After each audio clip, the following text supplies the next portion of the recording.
All right, it's an absolute honor to bring Stephanie up to the stage for so many reasons. Stephanie Sandberg is the Managing Director of OUTLeadership, and I'm going to read these notes, which I don't typically do, but I really want to honor the work you're doing and get it right.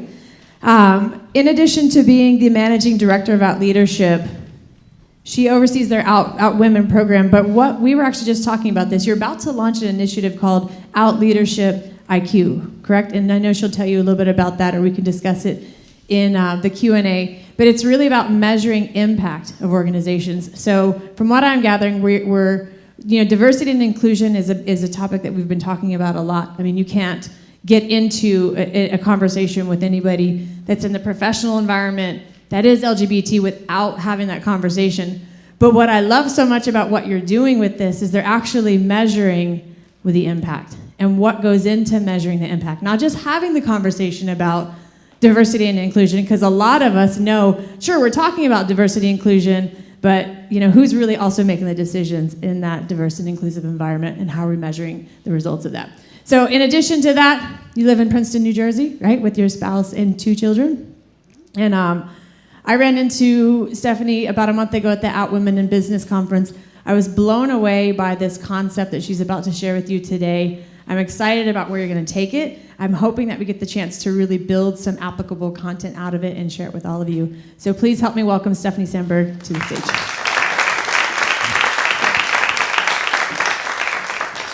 So before you start, I'm not sure exactly how I'm going to do this. I feel like I'm on Chopped, and someone just handed me the extra challenge.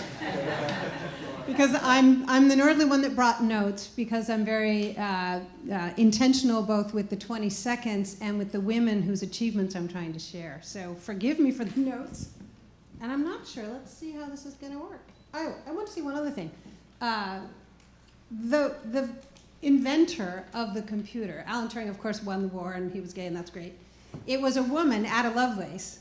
It was Lord Byron's niece or daughter, who actually is credited with inventing modern computing. So since we're about to talk about some women, I thought I'd throw that out there.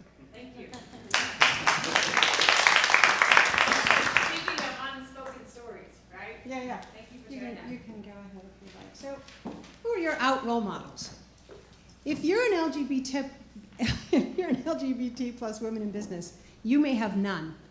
My Supermodels campaign highlights out women of accomplishment who embrace leadership and are intentional in their role modeling. That engaged visibility alone pays it forward because it allows out women at all levels to see what success looks like. And it might look like them. Let's start with the thought leaders. Beth Brooke Marciniak is perhaps the highest ranking LGBT plus women leader globally. Her impact is felt in all of the 155 countries in which EY does business. As Vice Chair of Public Policy, Beth navigates that crucial territory between business interests and world citizenship. Shamina Singh, Shamina Singh, before going into business, was an out lesbian in Alabama from a Sikh family. She decided to go into politics first. She had senior positions in the White House and in the House of Representatives, though she now heads the MasterCard Center for Sustainable Growth, ensuring that good business and inclusive practices can be achieved together. Catherine Granger is principal at Civitas Public Affairs. She's engaged in social issues from women's equality and freedom of choice to gay marriage, which she was instrumental in helping pass in New York while working for Governor Cuomo. Her knowledge of policy now drives her effectiveness in the private sector. You want her on your side. Nancy Mann also brings experience and insights from policy and NGO work, from chairing Obama's Commission on HIV/AIDS to running God's Love We Deliver, her work overseeing sustainability at Estee Lauder. As head of its foundation, she directs its giving strategy as well, making the world a better place through investment, which I think is quite beautiful.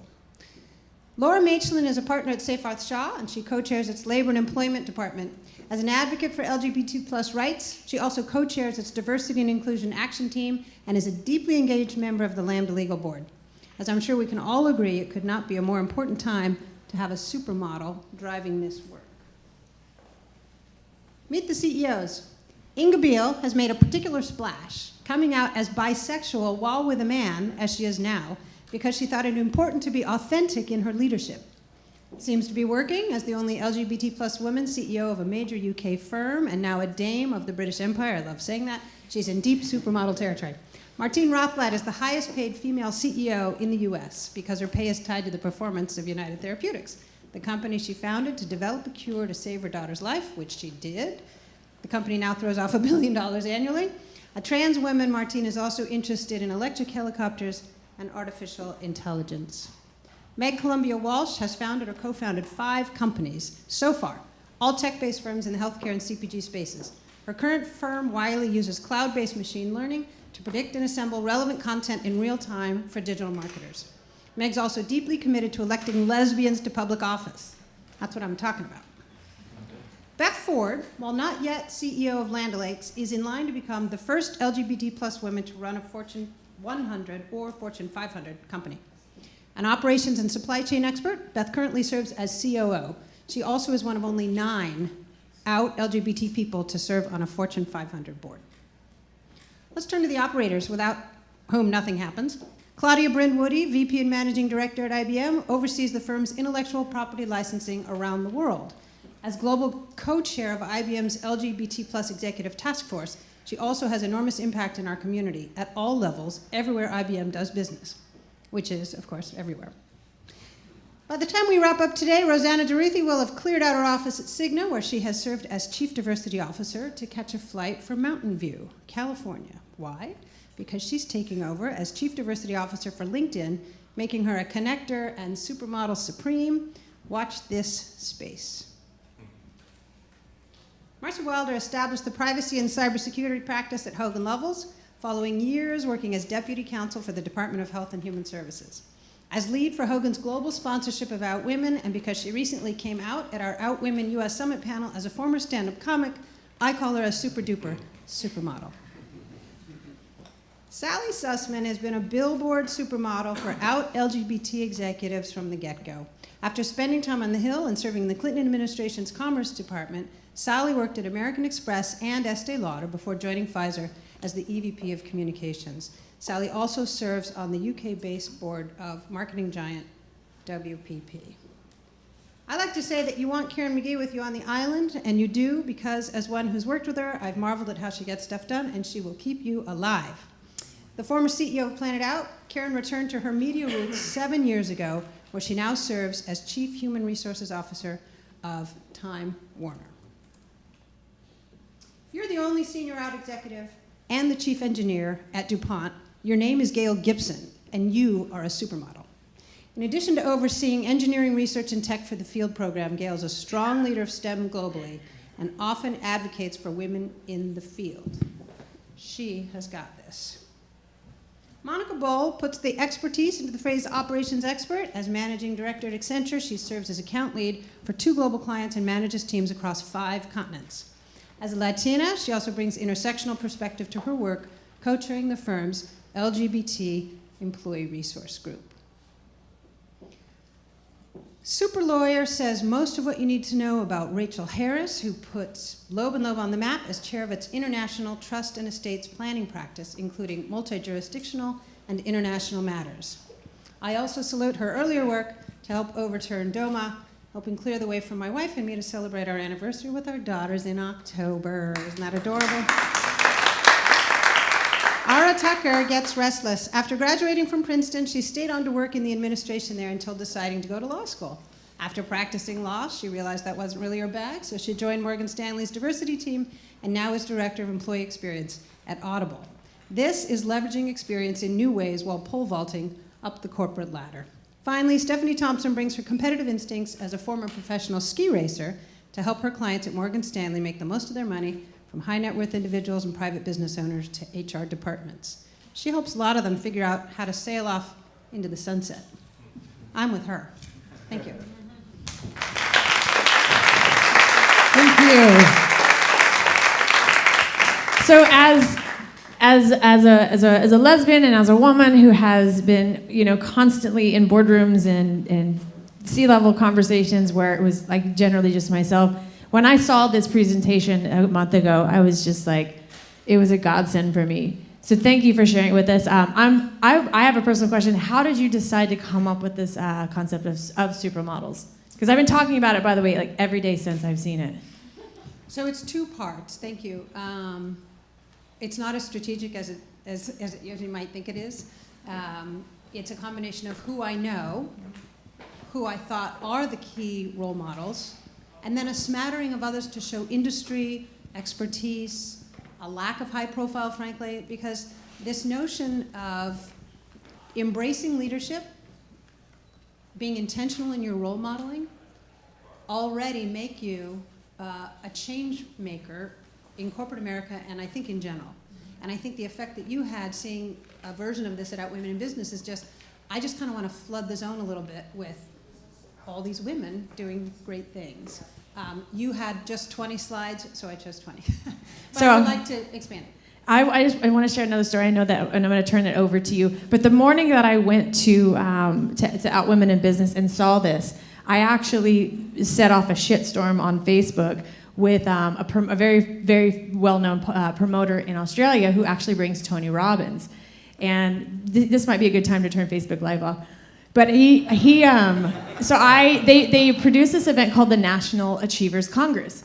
And the National Achievers Congress, for those of you who know about it, happens at like 2 or 3 times a year in the South Pacific, and Tony Robbins is always the headliner.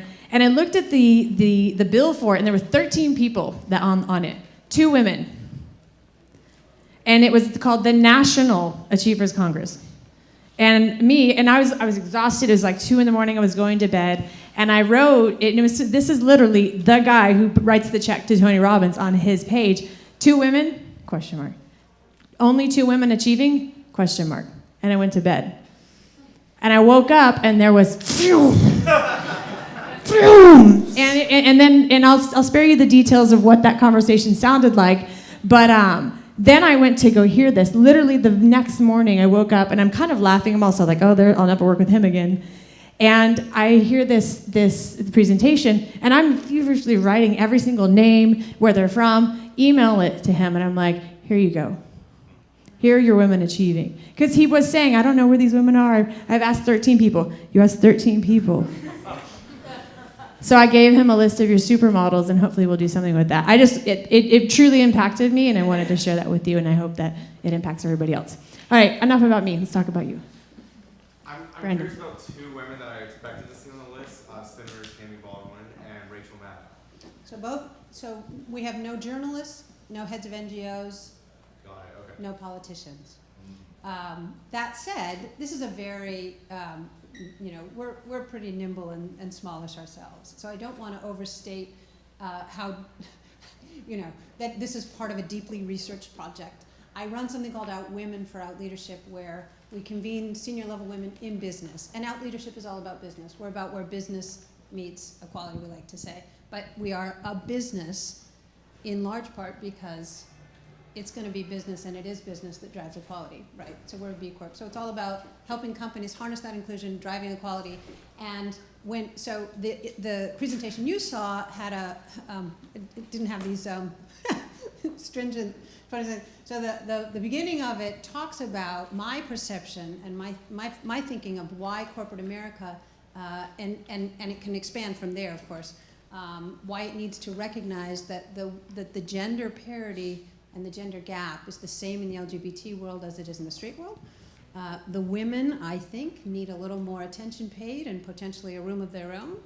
And I also feel that there is this connection with straight women and LGBT women that we're starting to explore to see how and whether we can help each other, with women generally. And it brings up a very interesting and sometimes tense conversation that I love having about culturally, lesbians and gay men. Even you were joking about the app, and I was like, really? They look at their bare chests, and then what, really? I sound like an idiot, obviously. But culturally, there is a pretty big divide. And if you are a C-suite or a manager at a corporation and you want to get the highest value from your employees, which is what it's all about. You want to take the moral high ground, but you actually want business results. Business results means you have an inclusive environment where people feel recognized. Half of corporate folks are still in the closet anyway. So there's that. And then there's the fact that there are fewer women in leadership, fewer women speak up, fewer women go to the employee resource groups, yada, yada. So this is our attempt to just push back on that a little bit. Yes, ma'am. Did you get any blowback from anyone chosen or talked to about being a supermodel? Sometimes I can have a No, I negative think it's a great question. Yeah, and I explored that a little bit. The only blowback actually was from Todd. He was like, I don't know. Are people going to feel funny about that? And I enjoyed a little the tongue-in-cheek notion of it, of course, but I didn't want to sort of overthink it, nor did I want to sort of overplay this gender stereotype. I just thought supermodels means souped-up role models, and then if someone wants to sort of, see the other piece of it, that's fine with me. But I haven't gotten blowback, except for the boss.